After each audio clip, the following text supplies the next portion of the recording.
하나님 아버지 감사합니다. 오늘 수요 기독교 강요 강독회를 또 녹화합니다. 이 시간에도 하나님의 진리의 이 교리를 명확하게 잘 배울 수 있는 좋은 시간 되어서 우리 영혼이 하나님을 믿고 신뢰하고 주님과 함께하는 일에 항상 온전한 길로 나아가도록 인도하소서. 감사를 드리며 우리 주 예수님의 이름으로 기도 올렸습니다. 아멘. 자, 지난 시간에 이어서 이제 24번째 믿음의 파기할 수 없는 확실성은 그리스도와 우리가 하나라는 사실에 근거하고 있다. 자, 제2장 믿음 그 정의와 속성에 대한 설명에서 이제 24번째로 이제 들어갑니다. 그렇다고 해서 우리가 어떤 사이비 교황주의자들이 오늘날 남모르게 꾸며내기 시작한 매우 해로운 철학을 용납하고 있지 않다. 그들은 스콜라 철학에 의해서 전해 내려온 저 유치한 의심을 변호할 수 없기 때문에 또 다른 허구의 피난처를 구하고 있다. 이는 그들로 하여금 불신앙과 혼합된 확신을 만들어내도록 하기 위함이다.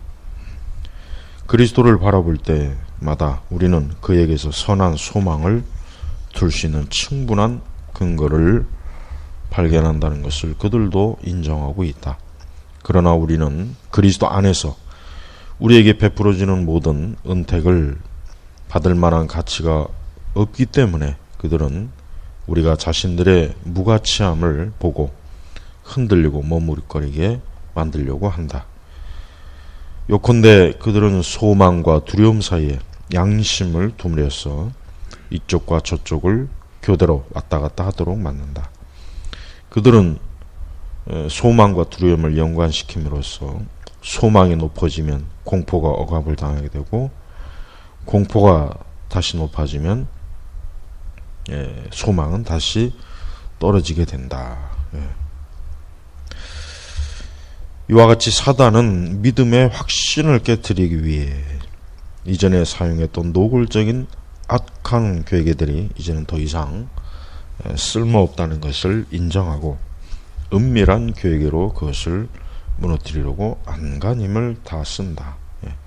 그러니까 사단은 우리의 믿음의 확신을 깨뜨리는 일을 언제나 목적으로 활동합니다. 그러니까 사단이 우리 그리스도인들을 상대할 때는 우리의 믿음, 결국 믿음을 어떻게 하면 약화시키고 믿음을 무너뜨릴까, 또 믿음을 참 초라하게 만들까. 이게 사단은 이제 그게 가장 궁극적인 목적입니다. 그런데 계속해서 절망에 빠지게 된다면 그것은 도대체 어떤 종류의 확신이 될 것인가? 그들은 말하기를 여러분이 그리스도를 바라보면 확실한 구원이 있고 자기 자신에게로 돌리게 되면 확실한 정죄가 있다고 한다. 네, 그렇죠. 우리의 믿음은 그리스도를 바라보는 믿음이어야지 우리 자신을 바라보는 믿음이 되면 안 되겠죠. 네. 그러므로 불신앙과 선한 소망이 교대로 여러분의 마음을 지배해야만 한다는 것이다. 그것은 마치 그리스도께서 우리 안에 계시지 않고 멀리 떨어져 계시는 것처럼 생각하는 것과 같다. 우리가 그리스도로부터 구원을 기다리는 것은 그가 멀리서 우리에게 나타내시기 때문이 아니라 그가 우리를 자신의 몸에 접부시셔서 그의 모든 은혜뿐만 아니라 그 자신 안에 참여하는 자들로 삼으시기 때문이다. 그러니까 우리는 항상 예수님께서 내주하신다, 우리와 함께 하신다, 또 우리 안에 계신다, 이러한 바른 믿음을 가지고 있어야 됩니다. 예수님이 저 멀리 계신 분이다. 이것은 올바른 믿음이 아니죠. 그러므로 나는 그들이 주장하는 바를 오히려 되돌려 다음과 같이 논박하려고 한다. 즉, 만일 여러분이 여러분 자신을 바라본다면 분명히 정죄밖에는 없다. 마틴 루터가 그랬죠. 항상 마틴 루터가 초기에 그러니까 예수 그리스도를 믿음으로 구원 얻는 그 구원의 믿음이 아니라 자기의 죄 또 자기 자신을 바라보는 그러한 믿음을 가지고 있었죠. 그러니 매일 뭐 고해성사를 하고 자신의 허물만 자꾸 바라보고 그리스도는 바라보지 않고, 그래서 루터는 늘 어떤 정죄 의식에 늘 빠져서 항상 거기에서 늘 괴로워하고 두려워하고 그랬단 말이에요. 그러다 이제 루터가 결국 예수 그리스도를 믿음으로 바라보는, 그러니까 자기 자신에 대해 바라보다가 그리스도를 바라보는 순간 그는 자신의 모든 죄가 그리스도를 인하여서 용서받았다는 것, 그거를 깨닫고 난 뒤에 그는 이제 자유화.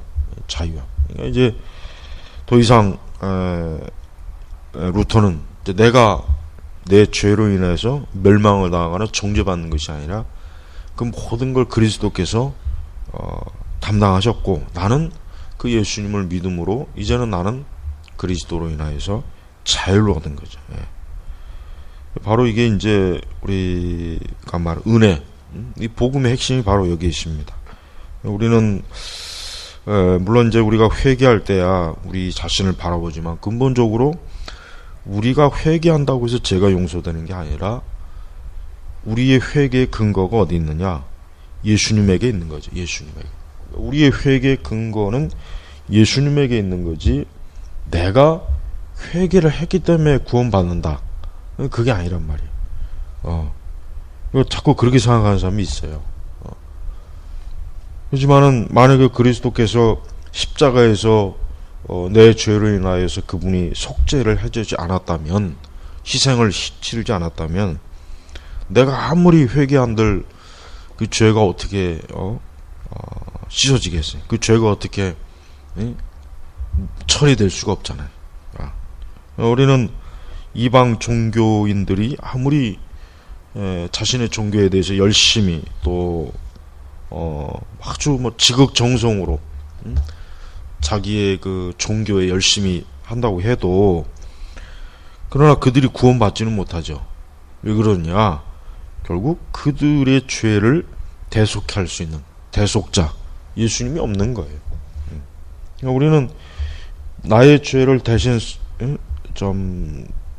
속하신 예수님을 바라봄으로 우리가 내 죄가 처리되는 거지, 나의 어떤 그 회개 어떤 열심이나 내가 회개를 했으니까 내가 구원받았다, 이렇게 생각하면은 그것은 그리스도의 대속을 무시하는 거고, 그리스도의 대속을 필요로 하지 않는 아주 잘못된 거죠. 앞으로는 오직 그리스도만을 바라보는 것, 여기에 이제 우리가 초점을 둬야 됩니다. 그리고 마귀는 자꾸 설령 우리가 이제 예수님을 믿음으로 바라본다고 해도 마귀는 자꾸 우리의 죄를 끄집어내요. 자꾸 우리의 죄를 들쑤적거리고 내가 죄인이다. 너는 아무리 네가 예수님을 믿어도 너는 용서받지 못한다. 너는 구원받지 못한다. 너는 여전히 죄로 인해서 멸망한다. 자꾸 마귀는 계속 그렇게 정죄감을 준단 말이에요. 정죄감. 그러니까 그런 정죄감 때문에 복음의 자유를 누리지 못하는 사람들이 많이 있어요. 그러니까 그들의 문제는 뭐냐면 여기 나와 있는 것처럼 자기를 바라보니까 그런 거예요. 자기가 죄인이고 자기가 죄를 졌고. 근데 왜 그 죄로 인해서 예수님이 십자가에서 죽으신 것, 그 죄로 인해서 예수님이 십자가에서 희생, 대속, 속죄, 왜 이거는 안 믿고 왜 안 바라보냐 이게. 그러니 자꾸 이 정죄 때문에 교회를 나와도 신앙생활 해도 마음에 평안도 없고, 여전히 자기는 죽으면 지옥 갈 것 같다. 나는 멸망할 것 같다. 난 아직도 구원받지 못한 것 같다. 자꾸 그렇게 반복해요. 반복. 근데 그런 그 생각 자체가 사실 불신앙이고, 그런 생각 자체가 하나님께서 우리에게 주신 은혜를 걷어차는 거예요. 하나님 거저 주시는 은혜를 감사히 그냥 그저 감사히 받으면 되는 거예요. 받으면 되는 건데 왜 자꾸 우리 편에서 어떤 조건을 걸고 조건을 따지고 그러면은 하나님께서 우리에게 주시는 게 은혜가 될 수 없죠. 그러니까 은혜가 뭔지를 좀 제대로 알고 신앙생활 해야 되는데 은혜가 뭔지를 몰라요. 그러니까 구원에 있어서 하나님의 은혜의 역할을 모르니, 은혜의 하나님의 영적 의미를 모르고 그냥 자기를 의지하고 자기 의를 의지하고 자기 공로와 선행을 의지하는 그런 아주 거짓 복음, 거짓 신앙에 빠져 있는 분들은 좀 확실하게 좀 이 시간에 그걸 좀 정리를 했으면 좋겠습니다. 자, 계속해서 그러나 그리스도께서는 그의 모든 은택들과 함께 그 자신을 여러분에게 나눠주셨기 때문에 그의 모든 것들은 여러분의 것이 되고 여러분은 그의 지체가 되며 사실상 그와 하나가 되며 그의 의가 여러분의 죄악들을 덮으며 그의 구원은 여러분의 정죄함을 깨끗하게 씻어준다. 그래서 모든 게 다 예수님에게서 오는 거예요. 우리의 의, 우리가 정화되는 거, 정결케 되는 거, 우리의 죄가 덮여지는 거, 이게 다 예수님에게서 오는 거예요. 우리에게는 아무것도, 우리의 구원을 위해서 할 수 있는 게 우리는 아무것도 없어요. 그러니까 우리는 무가치야, 무가치. 예. 그런 여러분의 무가치함이 하나님께서 보시는 앞에서 드러나지 않도록 자신의 가치 있는 것으로 중재하신다. 이것은 분명히 그렇다. 즉 우리는 그리스도를 우리에게서 혹은 우리를 그리스도에게서 분리해서는 안 된다. 예, 그렇죠. 아주 우리는 예수 그리스도와 동행하는 것, 이게 우리 믿음의 반석이에요. 반석, 토대입니다. 오히려 우리는 그리스도께서 친히 자신과 우리를 묶어 놓으신 그 친교를 두 손으로 용감하게 단단히 붙잡아야만 한다. 그렇습니다. 용감하게 그리고 단단히 예수님께서 우리에게 주신 은혜, 하나님이 주시는 은혜를 우리가 주저하면 안 되죠. 그걸 놓치면 안 됩니다. 믿음으로 잡아야 됩니다. 그래서 사도는 우리에게 가르치기를 그리스도께서 너희 안에 계시면 몸은 의로 인하여 죽은 것이나 영은 의로 인하여 산 것이니라. 로마서 8장 10절. 이 사람들의 가문이설에 의하면 사도는 사실상 그리스도는 그 자신 안에 생명을 지니고 계셨다. 그러나 너희는 죄인이므로 여전히 죽음과 정죄 아래 속해 있다고 말했어야만 할 것이다. 그러나 사도는 그것과는 전혀 다르게 말하고 있다. 그는 가르치기를 우리가 마땅히 받아야만 하는 정죄가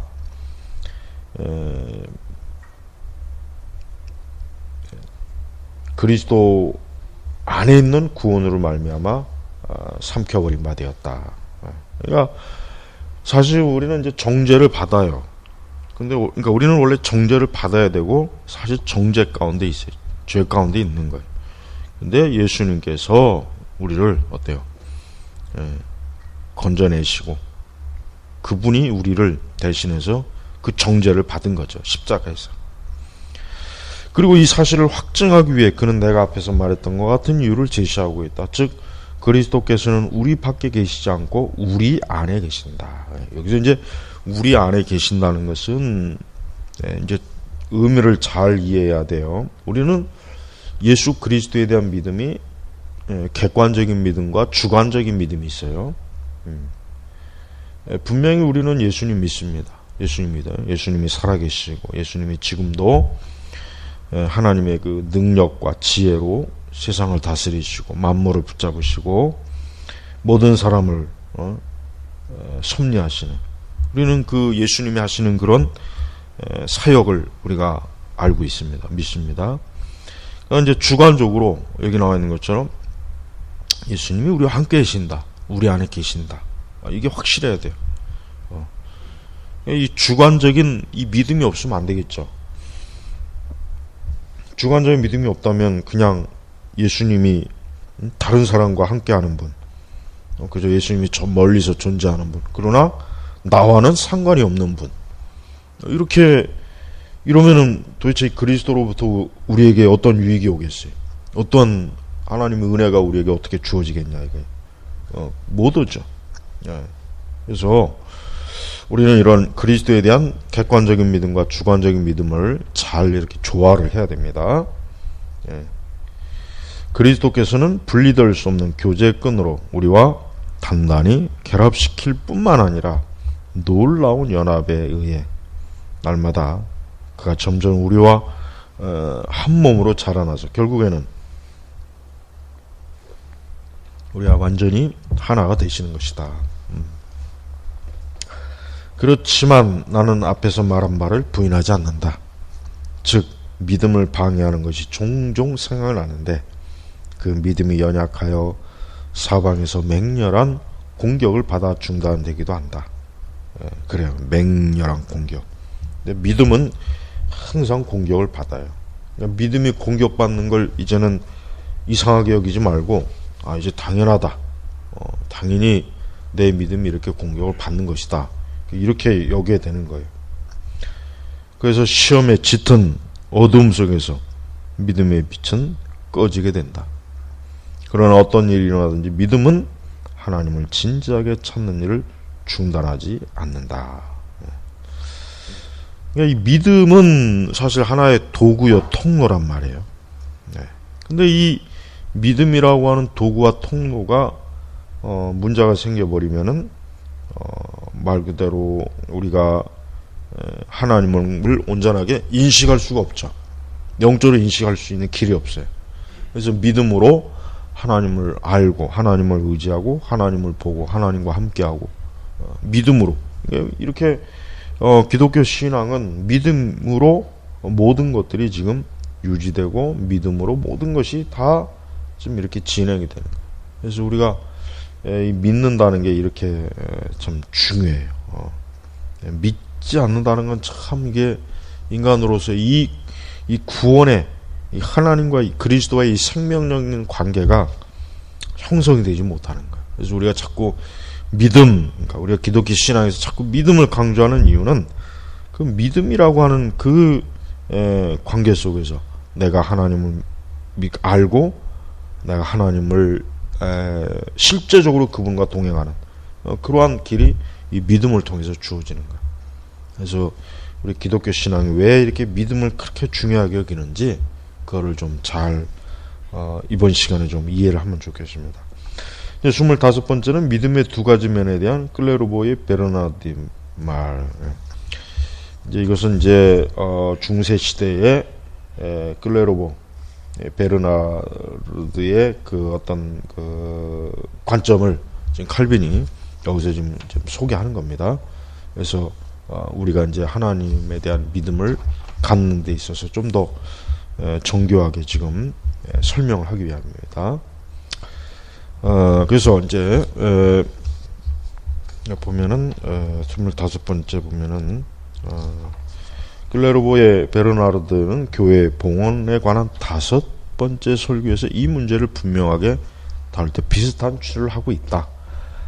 나는 내 영혼에 대해 회상해 보는데 나는 종종 하나님의 은혜로 그렇게 합니다.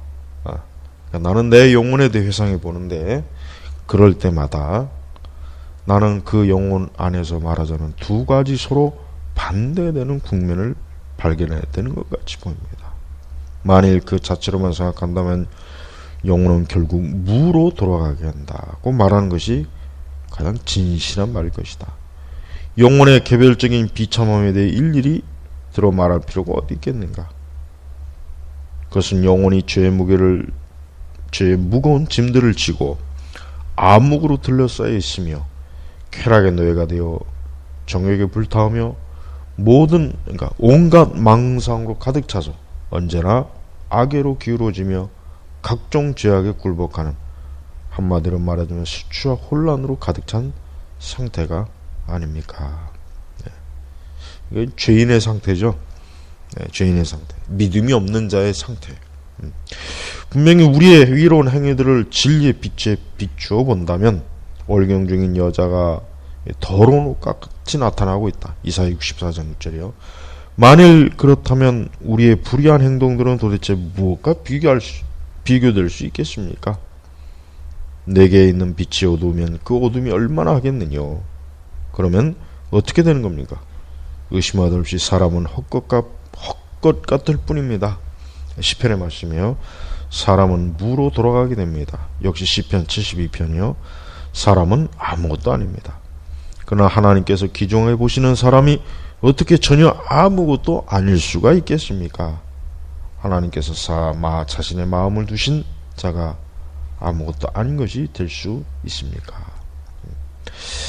그러니까 우리가 우리 여기서 설명하는 것은 우리의 존재. 그러니까 사람은 하나님의 피조물이고 사람이 비록 죄인이지만 존재하고 있다는 것. 존재하는 걸 존재하지 않는다라고 할 수도 없고 무시할 수도 없는 거예요. 그렇죠? 그러니까 우리는 결국 인간은 어쩔 수 없이 누구나 다 하나님과의 관련성이 다 있는 거예요. 어느 누구도 하나님과 나는 관계 없습니다. 그럴 사람은 사실은 없습니다. 예. 형제들여 힘을 내십시오. 우리 자신의 마음속을 보면 우리는 아무것도 아니지만 혹 우리의 어떤 것이 하나님의 속에 숨어 있을 수 있습니다. 오 자비 아버지시여, 불쌍한 자들의 아버지시여, 어떻게 당신의 마음을 우리에게 두릴 수 있나이까? 내 보물이 있는 곳에 내 마음도 있는자. 그러나 우리가 아무것도 아니라면 어떻게 우리가 당신의 보물이 될 수 있겠습니까? 그 앞에는 모든 열명이 아무것도 아니라 그는 율법 없는 것 같이 그는 그들을 없는 것 같이 빈 것 같이 여기시니라. 참으로 당신 앞에서 그러하오나 당신 안에서 그는 그렇지 않습니다. 당신의 진리의 판단 가운데서는 그러하오나 당신의 신실하신 유대에 있어서는 그렇지 않습니다. 참으로 당신은 없는 것 같이 부르시는 이심으로 그러합니다. 그러므로 당신께서는 없는 것을 부르시기 때문에 그들은 없습니다. 동시에 당신은 그들을 부르시기 때문에 그들은 있습니다. 비록 그들 자신에 관한은 없는 것이지만 당신이 함께 계심으로 그들은 있습니다. 그러나 사도가 말하는 바와 같이 그들의 의의 행동으로 말미암지 않고 오직 부르시는 이로 말미암은 것입니다. 그 다음 사도는 이 두 가지 생각들의 사이의 연결은 놀랍다고 말하고 있습니다. 분명히 연결되어 있는 것들은 서로 파괴시키지 않습니다. 중세 시대 그 문장입니다. 아주 굉장히 좀 이렇게 그러니까 이제 연결점 없이 계속 길게 막 장황하게 나오죠. 여기서 말하는 것은 이제 클레로바가 얘기하자고 하는 것은 그리스도 안에서 사람이 어떤 존재인가, 죄인이 어떤 의미가 있는가, 이제 그거를 계속 이제 말하기 위함입니다. 그래서 오늘은 여기까지 하면서 우리는 이제 그리스도의 의로 인한 우리 자신의 의가 아닌 오직 그리스도를 바라봄으로 나아가는 이러한 의에 우리가 항상 믿음의 토대를 깊이 뿌리내려는 그런 참된 믿음을 가지시기 바랍니다. 자, 기도하겠습니다. 하나님 아버지 감사합니다. 항상 우리의 믿음이 하나님 보시기에도 온전한 믿음이 되도록 우리에게 날마다 믿음을 더하소서. 예수님의 이름으로 기도 올렸습니다. 아멘.